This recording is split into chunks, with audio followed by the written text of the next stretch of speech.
গরম ভাত বা পোলাওয়ের সাথে এইভাবে একবার দই কাতলা বানিয়ে খেয়ে দেখুন। সব ভাত তো উঠে যাবেই, আবার মনে হবে আরেকটু দই কাতলা হলে ভালো হতো।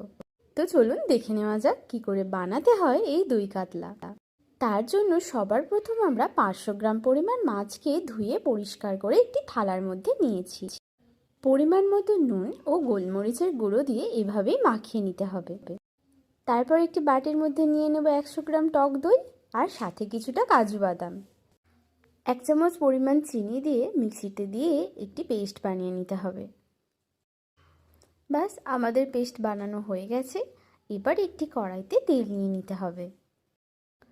তেল গরম হয়ে গেলে মাছগুলো এক এক করে ছেড়ে দিতে হবে। দেখতে হবে মাছগুলো যেন একে অপরের গায়ে লাগু না হয়ে যায়। মাছটা আমরা হালকা আঁচে ভাজছি, খুব যে বেশি ভাজবো তা না, হালকা ভেজে নেব।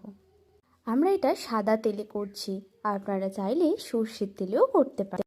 মাছ ভাজা হয়ে গেলে ওই তেলের মধ্যেই আমরা দিয়ে দেব শুকনো লঙ্কা, দারচিনি, এলাচ ও জিরে। একটু নাড়াচাড়া করে নিয়ে আমরা তার মধ্যে পেঁয়াজ বাটা দিয়ে দেব। আমরা এখানে দুটো মিডিয়াম সাইজের পেঁয়াজ ব্যবহার করেছি। একটু ভাজা হয়ে গেলেই আমরা তার মধ্যে দিয়ে দেব আদা, রসুন ও কাঁচা লঙ্কা বাটা, আর দিয়ে দেব ওপর থেকে সামান্য নুন। ব্যাস এবার এইভাবেই একটু নাড়াচাড়া করতে থাকতে হবে।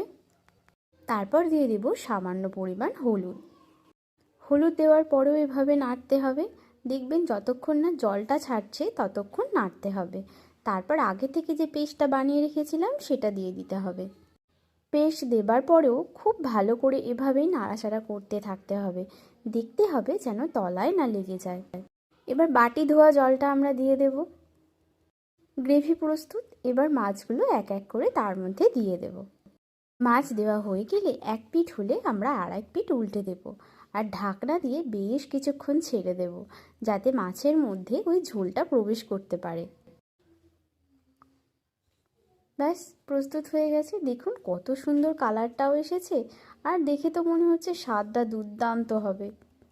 আপনারাও বাড়িতে বানান, আর কেমন হলো আমাদের তা অবশ্যই কমেন্টে জানান। সব শেষে দিয়ে দেব 1 চামচ পরিমাণ ঘি। ঘিটা দেবার পর ভালো করে নাড়াচাড়া করে দিতে হবে, যাতে সব মাছের মধ্যেই পায়। ভিডিওটি ভালো লেগে থাকলে লাইক, কমেন্ট ও একটি শেয়ার করে পাশে থাকার অনুরোধ রইল। ব্যাস ঘি দেবার পর আমরা যেই কাজটি করতে হবে, ওই ঘিটা যাতে সব জায়গায় পায় দেখতে হবে। সব হয়ে গেলে সব শেষে আর কি, এবার পরিবেশন করতে হবে গরম গরম ভাতের সাথে। আজ তাহলে এই পর্যন্তই। দেখা হবে নতুন কোনো একটি রেসিপি নিয়ে।